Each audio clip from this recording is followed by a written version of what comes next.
Hello, my name is Miss Evans, and I work in the Prevention Department at Chestnut Health Systems. Today we are going to be talking about over-the-counter, prescription, and illicit drugs, as well as risk-taking.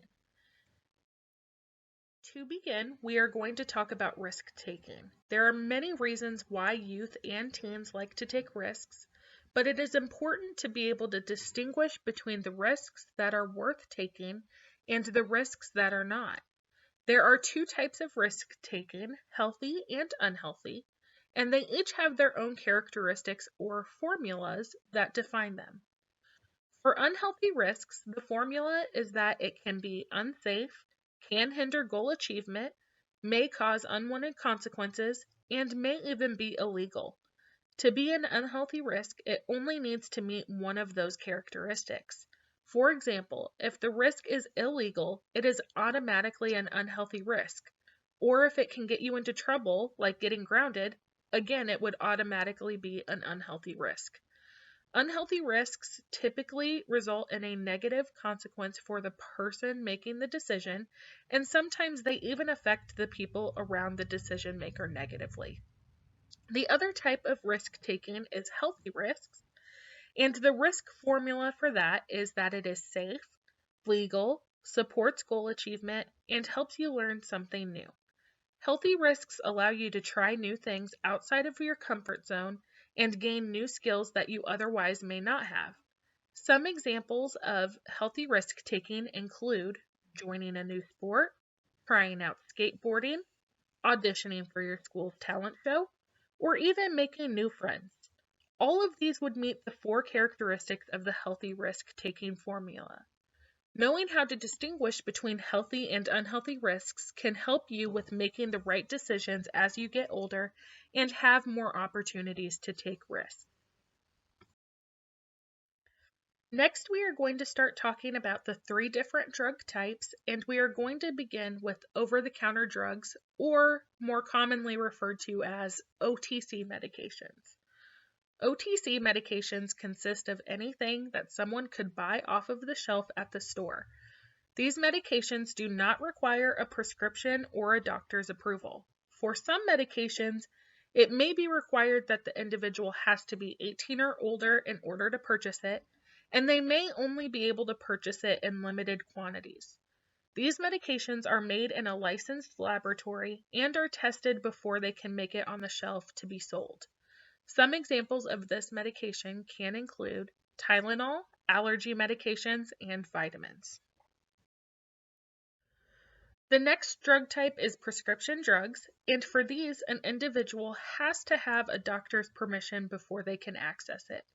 That is because these drugs can be much stronger and cause serious health problems if they are misused or abused.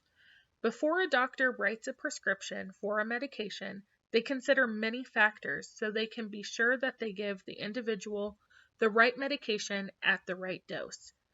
These factors can include the person's height, weight, medical history, allergies, and other medications that they may be taking, as well as other factors. These medications are only going to be available at a pharmacy when the individual has a prescription from a doctor. This drug type is also going to be made in a licensed laboratory and will be tested before it is available to patients. Some examples of this medication type can include prescription pain relievers and antibiotics. The last drug type is illicit drugs, and these can also be referred to as street drugs. All drugs in this category are completely illegal to manufacture, sell, or possess because they have serious health risks. This drug type is not made in a licensed laboratory, so there are no safety standards that these drugs have to meet. It is very common for street drugs to be mixed with other substances, which can cause very serious health consequences for the individual who uses it. Some examples of this drug type can include heroin, methamphetamine, and cocaine.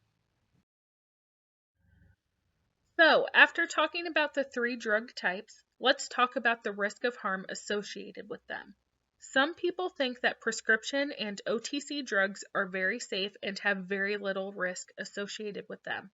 and that can be for many reasons.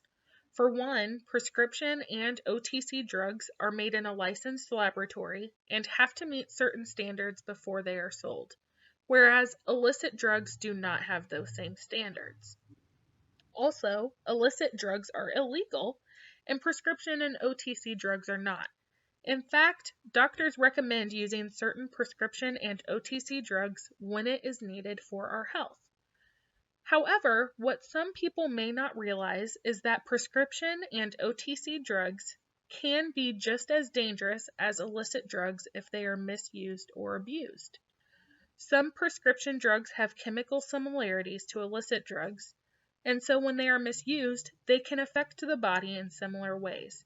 For example, a lot of prescription pain relievers, specifically opioids, are very similar to heroin because they come from the same plant.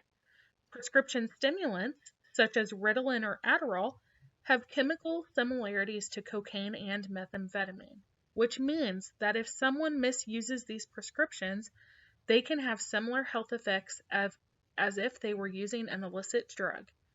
These health effects can include addiction, dependence, withdrawal symptoms, and potentially even overdose. In order to prevent misuse of medications, let's talk about some safe medication practices that you can use.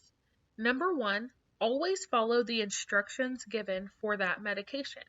For prescription medications, these can be found on the label placed on the outside of the bottle that looks something like this.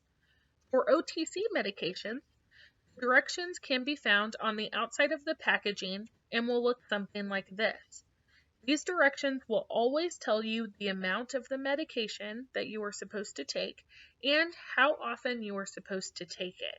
For example, it might say take 2 pills every 8 hours. Next, you should pay attention to the time and amount of the medication that you took. This is to ensure that you do not take another dose before you are supposed to.